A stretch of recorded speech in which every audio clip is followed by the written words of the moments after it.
The war against Israel and the Jewish people extends far beyond the Middle East. Hezbollah terrorists are plotting attacks against Jewish communities in South America. Iran is also undercutting diplomatic support for the Jewish state in the region. 4 nations have removed or recalled their ambassadors to Israel. Dale Hurd reports on Iran's growing dominance right in our own backyard. Brazilian police foiled a terror attack last week against Jewish targets after a tip from Israel's spy agency Mossad. 2 members of Hezbollah were arrested. This in a region that saw horrific bombings in 1992 and 1994, both the work of Hezbollah and Iran. During a time of war in the Middle East, the growing influence of Iran and Hezbollah in Latin America creates not only a renewed strategic threat to the United States, but a fresh danger to Latin America's Jewish community. Dr. Evan Ellis is a Latin American specialist at the U.S. Army War College. If what is happening in the Middle East right now, heats up into a hot war between the United States and Iran, one can expect that Iran will seek to mobilize its proxy networks, Hezbollah and others throughout the hemisphere. And so it's not unthinkable, numerous attacks that could be undertaken against both Israeli and Jewish community targets and U.S. targets.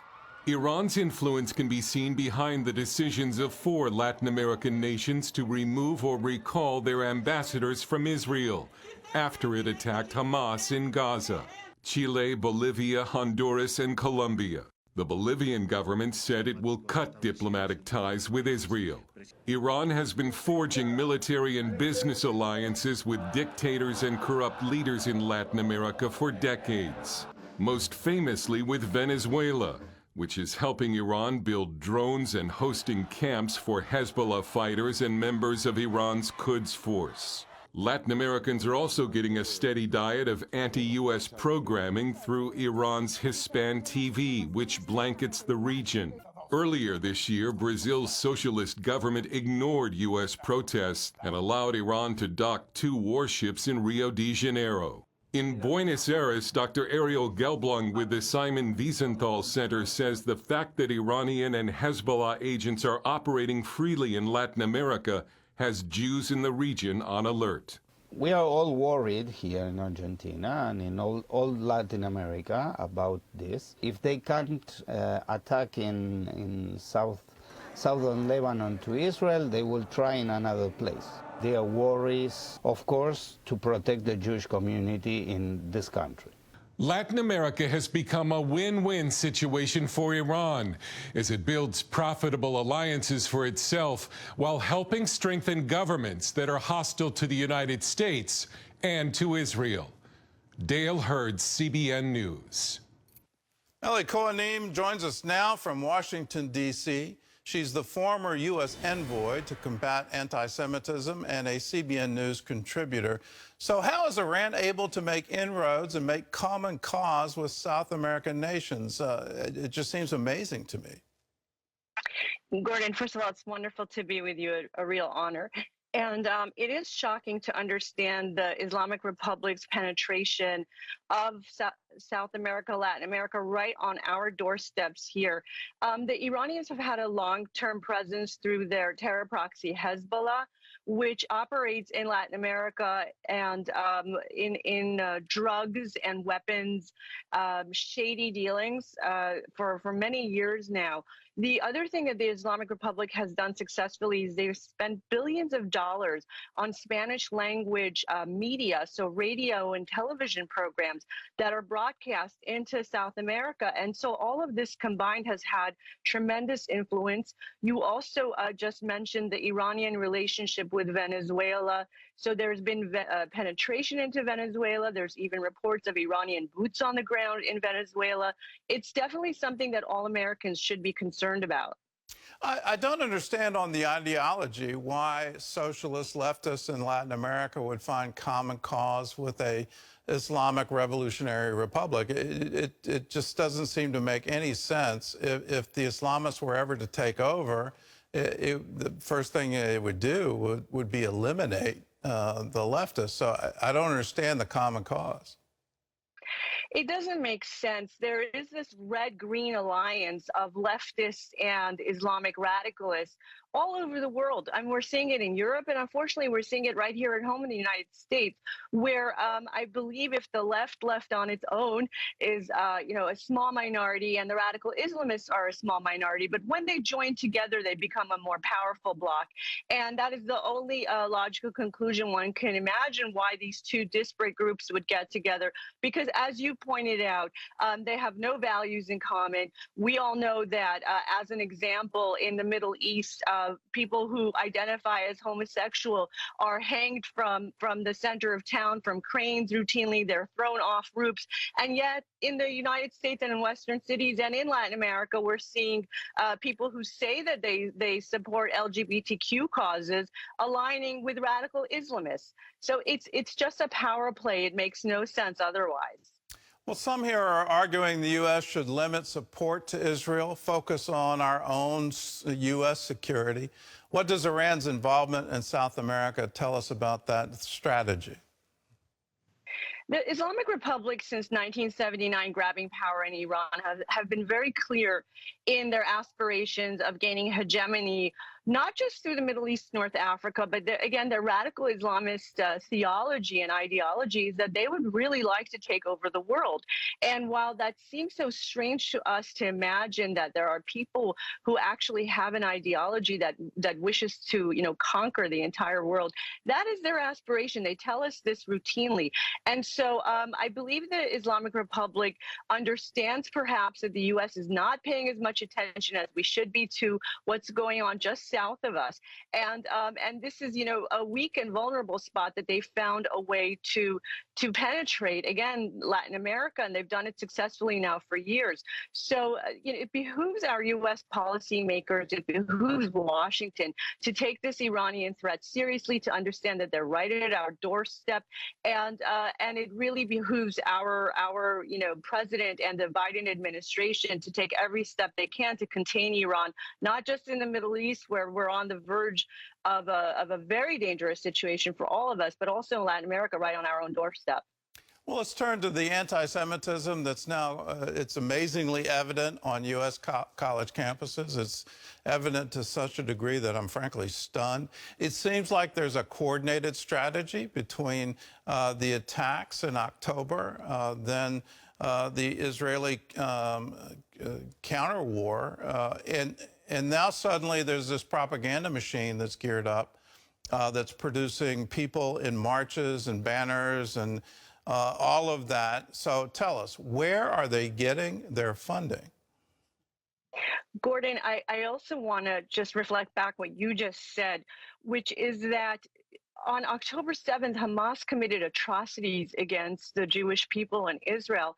And we started to see footage of this, released to the U.S. We started to see the footage that Hamas themselves took of the atrocities they committed. And immediately afterwards, there were pro-Hamas rallies taking place on our U.S. campuses.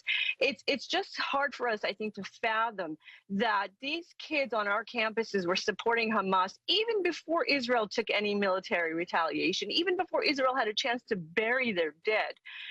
It's a warped sense of values that we're seeing across our campuses.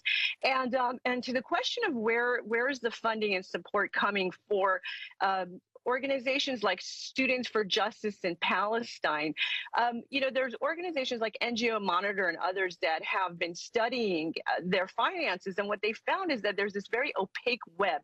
Believe it or not, Students for Justice in Palestine does not have 501c3 status, which makes it much harder for us to track their financing. But there is a dark web of financing that NGO Monitor and others have discovered.